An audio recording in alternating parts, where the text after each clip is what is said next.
The Logitech MX Master 3S was one of the most popular productivity mice Logitech ever made. And the real question with the 4 isn't just, is it good? It's, is it different enough to justify replacing a mouse that already worked great? I've used both of these for a really long time. So in this video, I'm gonna talk about everything that was great about the 3S that is better with the 4 to help you decide if the upgrade is worthwhile for you. And you also can still get the 3S at some retailers, and usually it's a little bit cheaper than the 4. So this video will help you decide if you should save a little bit of money or if the extra 20 bucks is totally worth it. If you pick both of these up and close your eyes, you might not notice which one you're holding because they have the same shape and profile. They have the same mag scroll wheel on the top of them, and they also give you about 70 days of battery life, and they both have a pretty similar custom button placement. The MX Master 3S has 2 custom buttons on the side and the thumb button, a scroll wheel on the side as well. And the 4 now has 1 additional custom button on the side, and they move the first 2 back a little bit, which I found to be very comfortable and very handy having 3 custom buttons. Also, Logitech did change the thumb button. You can still press it from the bottom left corner, but now it's actually called the actions ring. So by default, the 3S would give you gestures on Mac. And with the 4, you actually have to reconfigure a button if you want it to use gestures. Actions ring will just open up a ring that has actions based on the application you're currently on, which I personally didn't really like. You press it and you move your mouse to one of those actions and it would activate.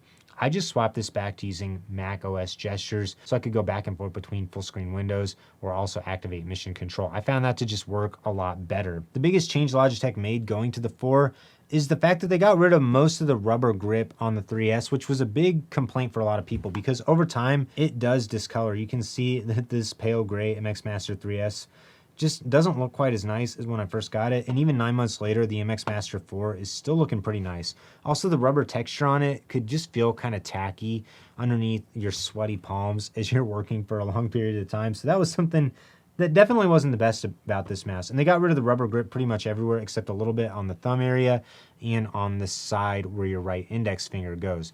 These do have the same exact shape and feel. They both elevate your wrist really nicely, and they're very comfortable to use either of these all day long. Going from the 3S up to the 4 honestly felt basically like using the same mouse.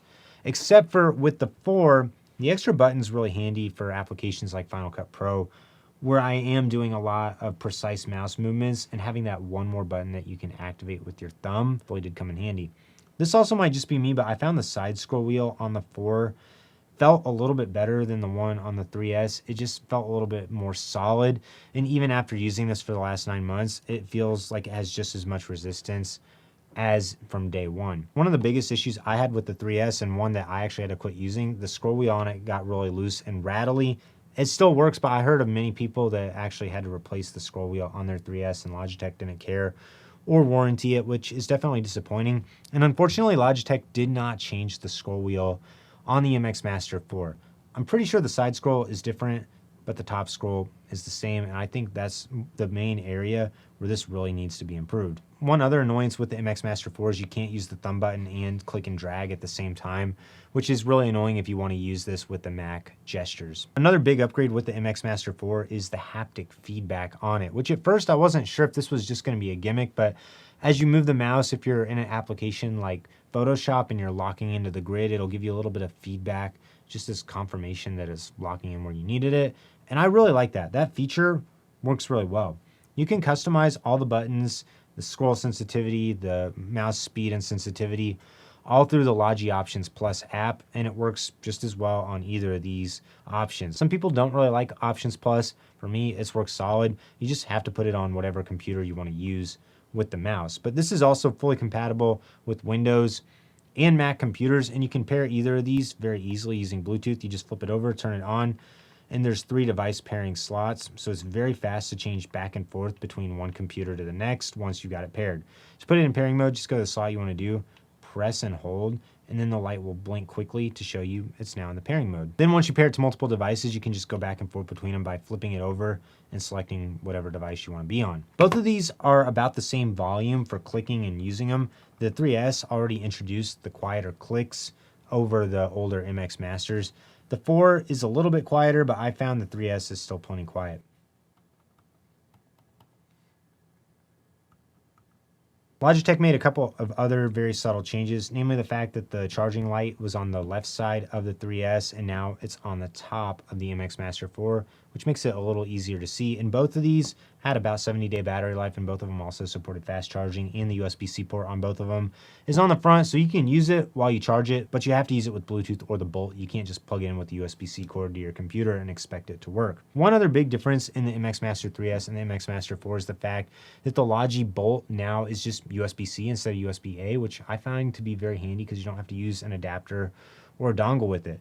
There's a couple different versions of both of these available. Like you can get the standard 3S or you can get the 3S for Mac. You can get the MX Master 4 or the MX Master 4 for Mac. The colorways are a little bit different on them. I don't really recommend the 4 Mac version because you don't get one of the dongles with it, which means you have to pair it using Bluetooth. And honestly, just being able to pull that USB dongle out and have it working with the computer without going to Bluetooth settings is really nice.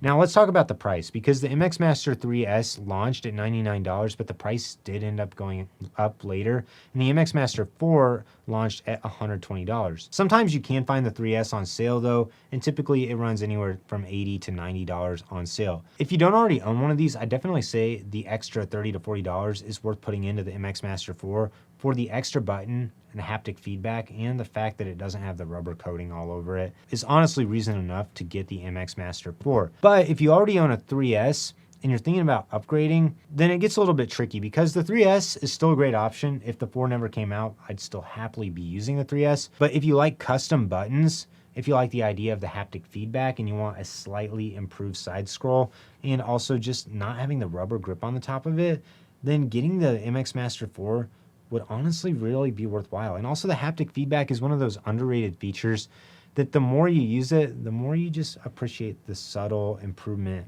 that it added to the MX Master 4. So if you're buying a new mouse, I definitely recommend spending a little bit more to get the MX Master 4 because of all the subtle improvements this has. If you have a 3S and it's still working fine, you probably don't need to replace it. But if your 3S is starting to show some wear from its age, or the scroll wheel is not working as well on it, or the rubber coating on it is not in as good of condition, or if you'd really appreciate the ability to add one more customizable button, I definitely recommend upgrading and getting the MX Master 4. I don't think you'll regret it. If you're just going out to buy a mouse today and you don't already have an MX Master 4, definitely just skip the 3S, because the 4 has so many subtle improvements to make it the obvious winner over the 3S any day of the week. If you're interested in finding the best deals on these, I got links to buy in the description below. If you got any other questions about the MX Master 3S or the MX Master 4, leave a comment below. And if you got any other questions about the MX Master 3S or the MX Master 4, leave a comment below. I'd love to hear them.